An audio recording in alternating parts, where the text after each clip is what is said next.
If your AC takes forever to cool your house, don't spend hundreds of dollars just yet. On this video, I'm going to show you 10 of the cheapest ways to make your AC blow colder, so stay tuned. The very first one, almost every homeowner overlooks, takes only a few minutes, costs to almost nothing, and could make a noticeable difference. Let's start with number one. And that is, look over your condenser outside your house. Look carefully on the shroud or the grill of the cover of your AC unit that's protecting fins of your condenser. If this area here is full of leaves, clutter, debris, just take your regular garden hose with a gentle spray nozzle or shower setting and just spray the outside and get rid of all that buildup. So before working on your condenser or any type of electrical, you want to disconnect the power going to the condenser. Just flip the cover, just pull this, and that's it. Place this in a nice safe area where you'll find it. Close it back up because we are going to be working with water and we don't want water spraying all over here or getting this wet. Should be fine doing it like this if you don't want to take out the shroud. But since we got this exposed already, you can go and clean it from the inside out and also from the outside. It's super easy, cheap, and it's free. Well, except for the small water bill you'll be paying.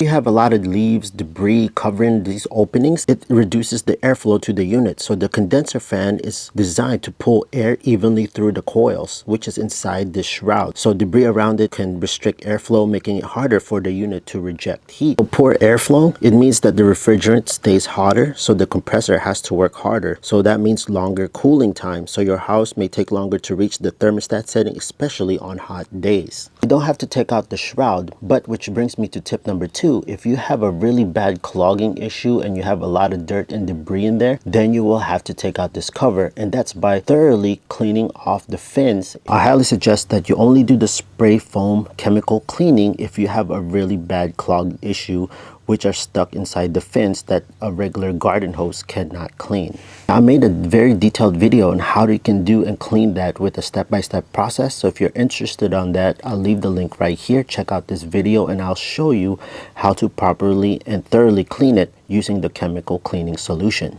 Now, you don't have to chemically clean your condenser every single time. Only do that if you have a huge buildup, oil, dust, debris, or just stuff that's just wedged in between those fins. Then you go ahead and do that. But doing your garden hose cleanup method will be sufficient. So tip number three is straightening out your bent fins on your condenser. You have hot refrigerant flowing through the copper tube and the heat goes from the tubes to your fins. There's the condenser fan that draws in air through those fins, which takes out all those heat and which help cool down the refrigerant. So having these bent fins will restrict that and will prevent colder air from going to your home. I'm using an 8mm socket bit. Take out all the screws to take out the cover.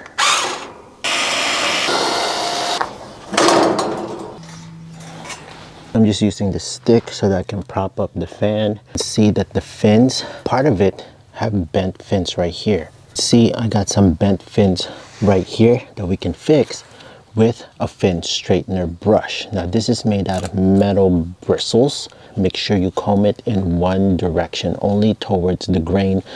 Here's a spot right there. Here's a really bent area. You can adjust for stiffness. The higher it is, the stiffer it is.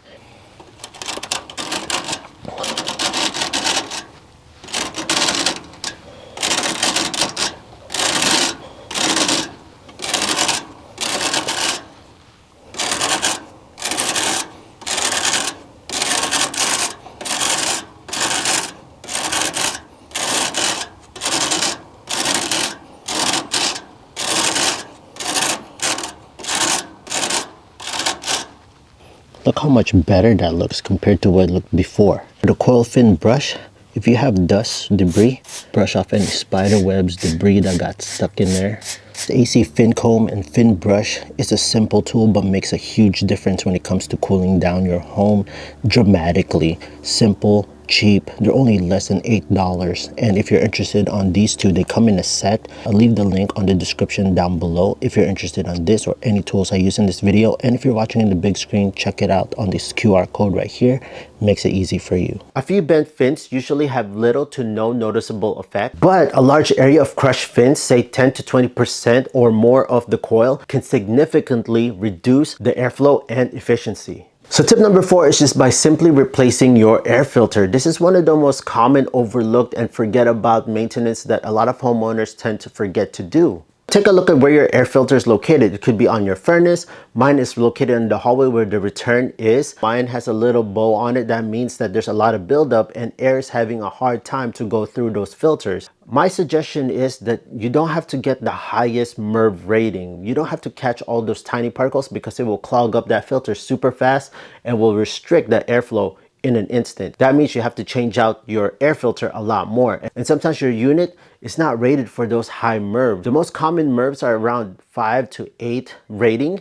Now, depending on your unit, I'm not gonna go through much of the details on that. I'll make a separate video on the MERV and what filters are best for your system, but each system is different. If your system can handle a higher MERV rating, then by means go ahead. But if not, you don't necessarily need the highest. So in most cases, all you need is an air purifier, which can filter out all that pollen, dander, all the finer particles that you don't necessarily need for your air filter. So tip number 5, super inexpensive and easy to do, and that's cleaning out your condensate drain. Now go outside and you'll see a piece of PVC pipe sticking out 3/4 inch. All you gotta do is take your wet or dry vac, put the hose in there, and it will suck up all that dirt buildup, any type of clogs in there most of the time. But if not, then you will have to use one of these thin drain snake. And for maintenance, use this condensate pan treatment. Just take 2 tablets, put it on the drain pan, and let the condensation dissolve it in an instant. Preventative from any buildup inside your drain. Many modern residential AC systems have the condensate overflow safety switch. That means that if a clogged drain does happen, it overflows and it hits the float gets triggered with the switch and it shuts off. So that what happens is it will stop cooling. That could prevent it from cooling down your home. So if you don't have automatic overflow float switch like myself, I don't have one. That means I have to constantly check if my drain lines are not clogged. So if they are clogged, that means the condensation will be able to back up into my evaporator pan, meaning that humidity will stay around that area and the system can't get rid of all that moisture properly. So that means that your home might feel very humid and not cooling down at all. So tip number 6 is check your return vent. Check for any dust buildup. For mine, I had a few dust buildup on the grill. I just used this simple tool right here. It's a corner crevice brush. It has a little nice curve right here, but it fits nicely onto the grill and I can just go back and forth and just sweep and take out all that clinging dirt and dust that's been building up there. If you have dust and debris right there, it also makes your filter get clogged faster because it sucks up all that dirt that will get thickened and suddenly come loose and go get stuck on your air filter. So having your return vent nice and clean will help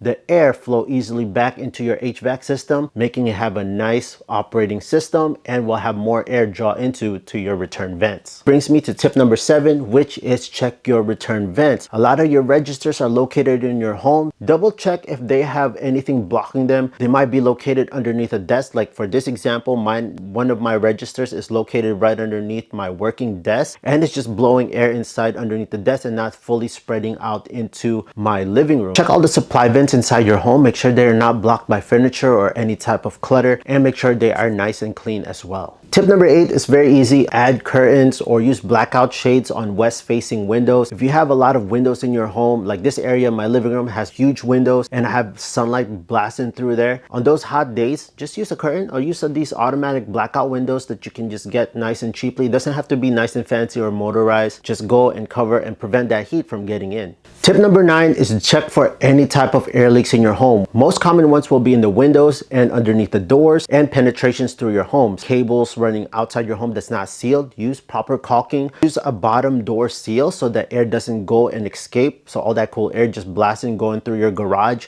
And check also the seals around your window. They do offer a few of these seals that you can place around your window to prevent any type of air leaks. And if you have cracks around your windows as well, use proper caulking. By doing this will reduce also your electric bill.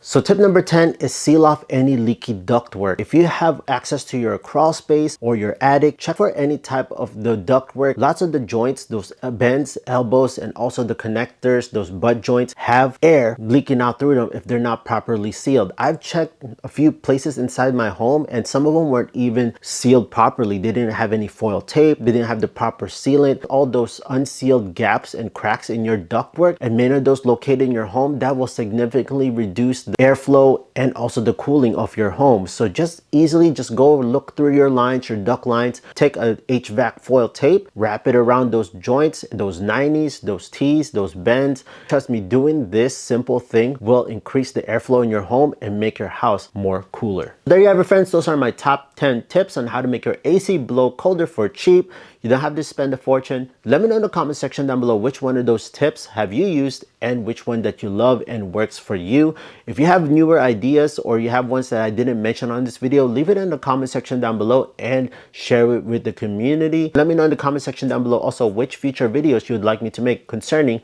your AC unit. Let me address the elephant in the room, and you're probably wondering what was that thing sitting on top of my condenser. So if you're interested in knowing about that AC shade, check it out on this upcoming video right here, and check it out after you watch this. Again, friends, thank you so much for the love and support. If you found this video super helpful, kindly hit that big thumbs up, press the subscribe notification bell, and I'll see you, friends, on the next video.